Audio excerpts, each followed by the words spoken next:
नमस्कार, संजीवनी आयस में आपका बहुत बहुत स्वागत है। और आज हम चतुर्थ अध्याय को अध्ययन करने के लिए उपस्थित हो गए हैं। तो अब तक हम इतिहास के 3 अध्यायों का अध्ययन कर चुके हैं। हम कुलिंद वंश को पढ़ चुके हैं, हम कुलिंदों के बाद के इतिहास को पढ़ चुके हैं और हम कार्तिकेय वंश को भी पढ़ चुके हैं।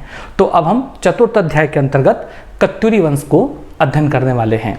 लेकिन एक बार फिर से याद कर लेते हैं कि पिछली बार हमने कार्तिकेय वंश पढ़ा और हमने एक विवाद के संबंध में बात की थी और हमने ये कहा था कि एटकिंसन ने सबसे पहले जब उत्तराखंड का वो इतिहास लिख रहे थे तो उन्होंने कार्तिकेय वंश और कत्यूरी वंश को एक ही मान लिया था। लेकिन अब जब आधुनिक शोध हुए हैं और नए नए प्रमाण प्राप्त हुए हैं तो इससे स्पष्ट हो गया है कि कार्तिकेय वंश एक पृथक राज्य वंश था और कत्यूरी वंश एक पृथक राजवंश। दरअसल अगर हम कत्यूरी के बारे में बात करें तो इस वंश के बारे में कत्यूरी नाम जो है किसी भी अभिलेख से प्राप्त नहीं होता है, बल्कि जागर गाथाओं से इस वंश का नाम कत्यूरी प्राप्त होता है और एटकिंसन ने भी इस वंश को कत्यूरी ही कहा था। तो इस अध्याय में हम उस वंश के बारे में बात कर रहे हैं जो उत्तराखंड के सबसे ज़्यादा लोकप्रिय और प्रचलित वंशों में से एक है। हमारा समाज, हमारी संस्कृति, हमारा धर्म और विविध आयाम जो हैं आज भी कत्यूरियों से कहीं ना कहीं बड़ी गहराई से उसकी जो जड़ें जुड़ी हुई हैं। और लेकिन एक कमाल की बात भी है इस वंश के संबंध में कि कत्यूरी जो बहुत ज़्यादा लोकप्रिय है, चंदों के बाद अगर कोई वंश लोकप्रिय है तो वो कत्यूरी ही है। लेकिन एक अजीब सी बात वो ये है कि इतना महान वंश होने के बाद भी कत्यूरियों के बारे में हमारे पास जानकारी बहुत ही कम मात्रा में है। लेकिन हमारे जो विद्वान हैं वो निरंतर इस ओर प्रयास कर रहे हैं और कत्यूरी वंश के संबंध में गुण से गुण जानकारी हमारे सामने प्रस्तुत कर रहे हैं। इसीलिए आज हम संजीवनी आईएएस के तत्वाधान में इस जो उत्तराखंड का जो इतिहास है जिसमें कत्यूरी वंश भी है तो उसको हम सरलताबद्ध रूप से सरलतापूर्ण ढंग से अध्ययन करने में सफल हुए हैं। तो अब ज़्यादा बातें ना करते हुए हम कत्यूरी वंश को इसका अध्ययन आरंभ करते हैं। तो सबसे पहले हमारा जो शीर्षक है वो है जानकारी के स्रोत। तो देखते हैं कि जो हमारे कत्यूरी हैं उनके संबंध में जानकारी के क्या स्रोत उपलब्ध हैं। तो सबसे पहले शीर्षक लिख लेते हैं। सबसे पहले अपना शीर्षक लिख लेते हैं।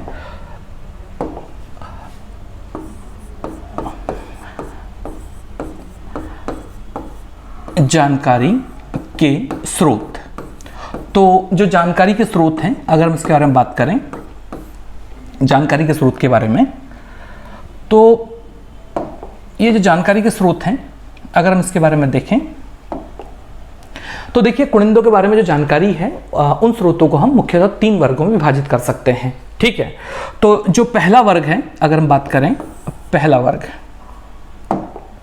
कुलिंदों के बारे में जानकारी का जो पहला वर्ग है उसको हम कह सकते हैं पुरातात्विक स्रोत। पुरातात्विक स्रोत, ठीक है।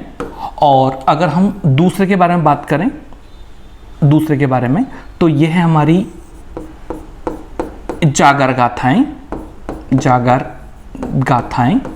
और तीसरा जो स्रोत है वो है वंशावलियां।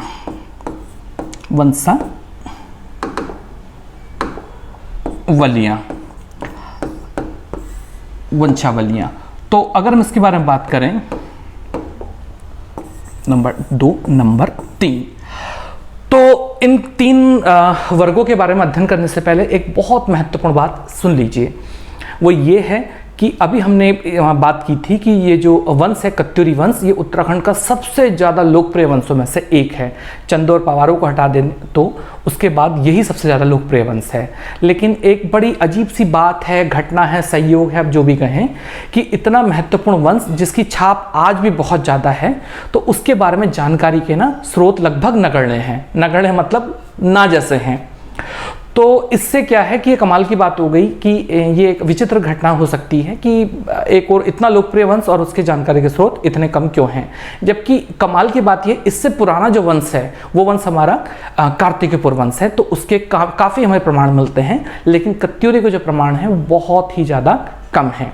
लेकिन इसका मतलब ये नहीं कि हम निराश हो जाएं और ऐसा ना लगे कि हमें कुछ समझ में नहीं आएगा, बल्कि कहने का भाव ये है कि तुलनात्मक रूप से प्रमाण कम है लेकिन कत्यूरियों के अस्तित्व को, उनकी उपलब्धियों को और उनके संबंध में, उनके जीवन काल के संबंध में बहुत कुछ ये जो उपलब्ध प्रमाण हैं वो ठीक ठीक हमें जानकारी दे देते हैं। तो देखिए जरा ध्यान से, तो सबसे पहले हम पुरातात्विक स्रोत के बारे में बात कर लेते हैं, ठीक है ना। तो ये जो हमारा पुरातात्विक स्रोत है, पुरातात्विक स्रोत है, तो सबसे पहले हम इसके बारे में बात करते हैं। तो देखिए, पुरातात्विक स्रोत बहुत ही ज़्यादा कम मात्रा में जानकारी देता है और कत्यूरी के बारे में जानकारी के 2 ही स्रोत उपलब्ध हैं। तो इन स्रोतों के बारे में अगर हम बात करें तो श्री यशवंत सिंह कठौज और बद्रीदत्त पांडे जी इन पुरातात्विक स्रोतों के बारे में वर्णन करते हैं। तो पहला जो है, अगर हम इसके बारे में बात करें तो देखिए, चमोली में एक कुलसारी मंदिर अभिलेख है, कुलसारी मूर्ति अभिलेख है, कुलसारी मूर्ति अभिलेख, मूर्ति अभिलेख। तो ये जो अभिलेख है, अगर हम इसके बारे में बात करें तो देखिए ना, इससे क्या पता चलता है, इससे एक कत्यूरी शासक और उसकी रानी के बारे में पता चलता है। तो ये जो कत्यूरी शासक है, कत्यूरी शासक, तो अगर हम इसके बारे में बात करें, कत्यूरी शासक, तो इसका नाम है जतपाल देव, जतपाल देव। तो ये राजा है और इसकी रानी है जिसका नाम है कसाड़ी रानी, कसाड़ी रानी। तो ये दोनों लोग ना बद्रीनाथ की यात्रा पे जा रहे थे, बद्रीनाथ की यात्रा पे जा रहे थे और इन्होंने कुलसारी नामक जगह पर, कुलसारी नामक जगह पर एक मंदिर का निर्माण कराया, ऐसा हमें इस मूर्ति अभिलेख से पता चलता है। तो इस प्रकार हमें एक कत्यूरी राजा के अस्तित्व का प्रमाण प्राप्त होता है और उसका नाम है जतपाल देव। अब बात करते हैं आगे। तो जो दूसरा हमें और अंतिम पुरातात्विक प्रमाण मिलता है तो वो है बाड़ादित्य मंदिर, बाड़ादित्य सूर्य मंदिर, ठीक है ना, बाड़ादित्य सूर्य मंदिर, ये दूसरा प्रमाण है। तो देखिए क्या है, एक कत्यूरी शासक है, कत्यूरी शासक, और उसका नाम कटारमल है। तो इस कटारमल ने क्या किया, एक सूर्य मंदिर की स्थापना की और जिसका नाम था बाड़ादित्य सूर्य मंदिर, बाड़ादित्य सूर्य मंदिर, ठीक है ना, सूर्य मंदिर। और अल्मोड़ा में इसकी स्थापना हुई थी, अल्मोड़ा में स्थापना हुई थी। ये भारत के महत्वपूर्ण सूर्य मंदिरों में से एक है और ये भी कहा जा सकता है कि अगर हम ऐतिहासिक दृष्टि से देखें तो ये किसी भी अन्य सूर्य मंदिर से कम बिल्कुल भी नहीं है। और अगर हम इसके बारे में बात करें, इस कटारमल के बारे में बात करें, तो देखिए कटारमल राजा के नाम पर ही इसका नाम आज हम कटारमल सूर्य मंदिर भी इसे कह देते हैं, कटारमल सूर्य मंदिर भी कह देते हैं, सूर्य मंदिर। तो ये भी कत्यूरी राजा ने बसाया था या बनाया था, ऐसा पता चलता है। तो ये है इनके बारे में पुरातात्विक स्रोतों के संबंध में महत्वपूर्ण जानकारी। चलिए, तो अब हम बात करते हैं दूसरे प्रमाण के संबंध में, दूसरे प्रमाण के वर्ग के संबंध में। तो देखिए, अब हम बात करते हैं इनके बारे में, और वो हैं जागर गाथाएं, जागर गाथाएं। तो ये जो जागर गाथा है, अगर हम इसके बारे में बात करें, जागर गाथा के बारे में, तो देखिए जो लोग उत्तराखंड के हैं तो उनको तो जागरों के बारे में ठीक से पता होगा, लेकिन इस वीडियो को जो लोग उत्तराखंड के नहीं हैं और जिनको नहीं पता वो थोड़ा इसके संबंध में समझ लीजिए। तो हमारे यहाँ पर जागर विशेष प्रकार की कथाएं हैं और उनको गाकर जो है उनका गान किया जाता है। और जागरों का प्रयोग जो है ना, ये असल में कुछ ऐतिहासिक और अनैतिहासिक घटनाएं होती हैं, तो ये उनका वर्णन होता है। और इन जागरों का प्रयोग देवताओं को बुलाने यानी उनके आवाहन के लिए, वितरण मतलब अवतरण के लिए भी किया जाता है, और भूत बाधा और अन्य आत्मा संबंधी बाधाओं को हटाने के लिए भी इन गीतों का प्रयोग किया जाता है। तो उत्तराखंड में जागरों का बहुत ज़्यादा महत्व है और ये इस प्रकार की जो समस्याएं होती हैं उनके निदान में बहुत ज़्यादा काम आती हैं। तो हमारे यहाँ पे ना जो जागरे हैं मुख्यतः कत्यूरियों से संबंधित हैं, मुख्यतः कुमाऊं क्षेत्र में ही। तो ये जो जागरे हैं तो उसमें हमने कहा कि ऐतिहासिक और अनैतिहासिक जो कैरेक्टर्स होते हैं उनके ये जीवन के प्रसंग के संबंध में होती है। तो असल में अगर हम बात करें तो कई जागर गाथाएं हैं जो कत्यूरी शासकों और या उनकी रानियों के संबंध में या उनसे जुड़ी हुई हैं। तो जैसे अगर हम बात करें इसमें, अगर हम बात करें जैसे जिया रानी है, जिया रानी है, जैसे ब्रह्मदेव है, ब्रह्मदेव है, और कई देवी देवताओं की आदि आदि। तो ये कई ऐसे हैं जिनके संबंध में हमें जागरों से पता चलता है। तो तमाम कत्यूरी शासकों के बारे में जो है जागरों से पता चलता है। तो जागरों से अच्छी बात ये है ना, इसका एक सकारात्मक पक्ष ये है कि जितनी जानकारी हमें जागरों से मिलती है उतनी जानकारी कत्यूरियों की किसी भी अन्य प्रमाण से नहीं मिलती। लेकिन अगर हम इसमें थोड़ा सा नकारात्मक देखें तो जागर गाथाएं बहुत बाद की हैं, यानी जो घटनाएं घटी थीं उसी समय इनका निर्माण नहीं हुआ बल्कि कुछ समय बाद में हुआ। तो इसलिए इनको प्रमाणिकता की कसौटी में नहीं कसा जा सकता। हाँ, अगर हम पढ़ाई करें तो उसके संबंध में समझने में ये बहुत ज़्यादा महत्वपूर्ण बैठती हैं। तो जो जागर गाथाएं हैं धीरे धीरे इनका भी आगे उल्लेख आएगा और ये उत्तराखंड के कत्यूरी वंश को जानने में बहुत ज़्यादा सहायक हैं। एक बात और कि इन्हीं गाथाओं में, इन जागर गाथाओं में इस वंश का नाम हमें या इन राजाओं का नाम हमें कत्यूरी प्राप्त होता है। तो ये हैं जागर गाथाएं, एक महत्वपूर्ण स्रोत कत्यूरी के वंश को जानने के लिए।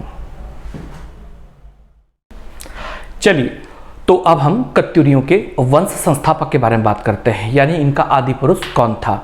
और ये बहुत महत्वपूर्ण टॉपिक है इनकी राजधानी के रूप में। तो सबसे पहले तो चलिए मैं आप ही से पूछता हूँ, आप अधिकांश लोग तैयारी कर रहे होंगे, तो आप मुझे बताएं लिखकर कमेंट्स में कि कत्यूरियों का वंश संस्थापक कौन था। मेरे लिखने तक आप लोग अगर चाहें तो अपने प्रतिक्रिया दे सकते हैं। तो जो कत्यूरी हैं तो पहले हम लिख लेते हैं कत्यूरी वंश का संस्थापक। कत्यूरी वंश का संस्थापक कौन था, ठीक है। तो अगर हम कत्यूरी वंश के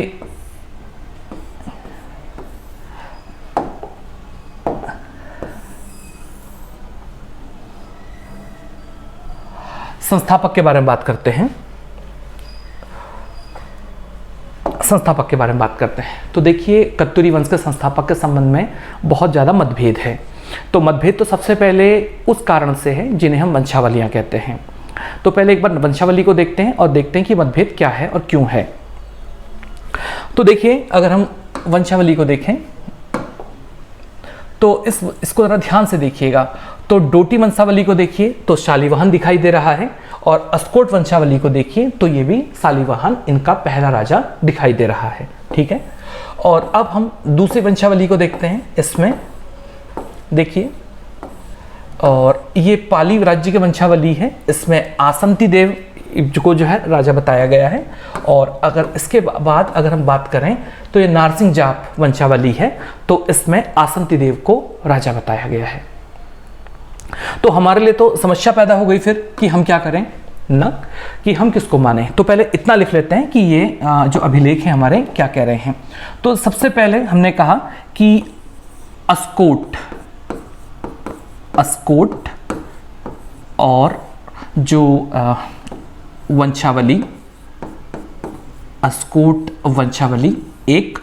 देखिए मैं अलग अलग रंगों का प्रयोग कर रहा हूँ, पहले भी आप लोगों से कह चुका हूँ कि अगर आपको अलग अलग रंग अच्छे सुहाते हैं, आपकी आंखों को थोड़ा सा अच्छा फील करवाते हैं, तो आप मुझे बताइएगा, वरना मैं एक ही रंग का प्रयोग भी कर लूँगा। जो भी रंग है वो आप सेलेक्ट कीजिएगा।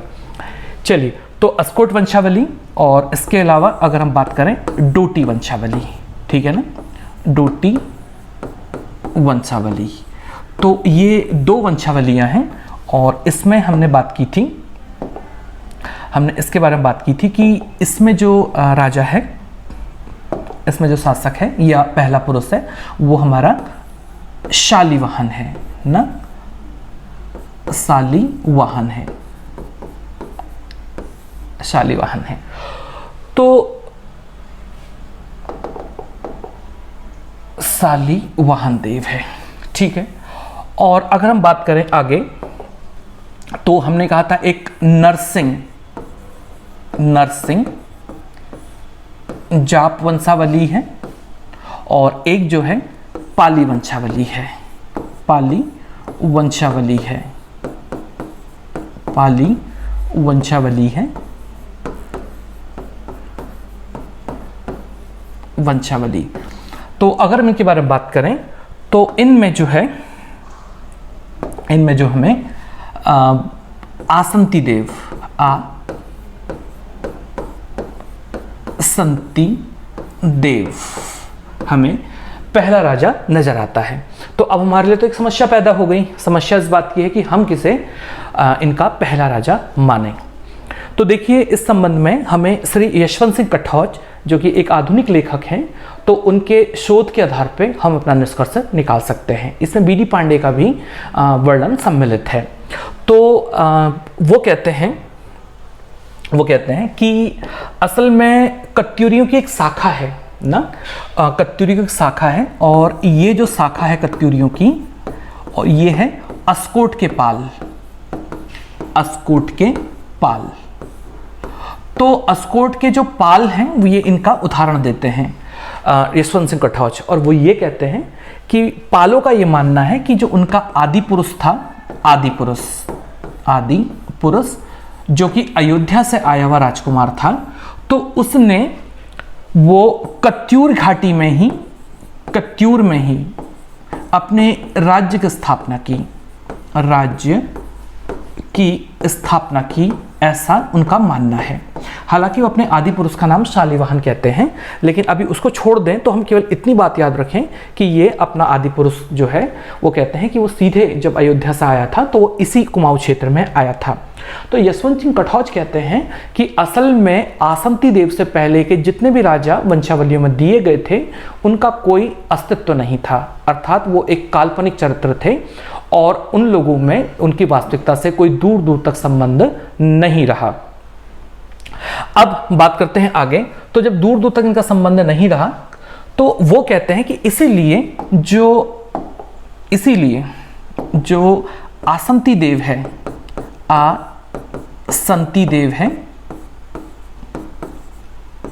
आसंती देव, तो ये ही कत्यूरियों का वंश संस्थापक है। तो वही कत्यूरियों का वंश संस्थापक है। तो अधिकांश विद्वान भी आज की पीढ़ी के और शोध भी ये दर्शाने का सफल प्रयास करते हैं कि कत्यूरियों का जो वंश या आदि पुरुष था या संस्थापक था वो आसंती देव था। मुझे लगता है कि आज की वीडियो की जो लेंथ है वो पूरी हो गई है, तो अपने वीडियो को हम यहीं रोक देते हैं और इसे भाग प्रथम घोषित कर देते हैं। तो अपना समय देने के लिए बहुत बहुत धन्यवाद। आपका दिन शुभ हो। नमस्कार।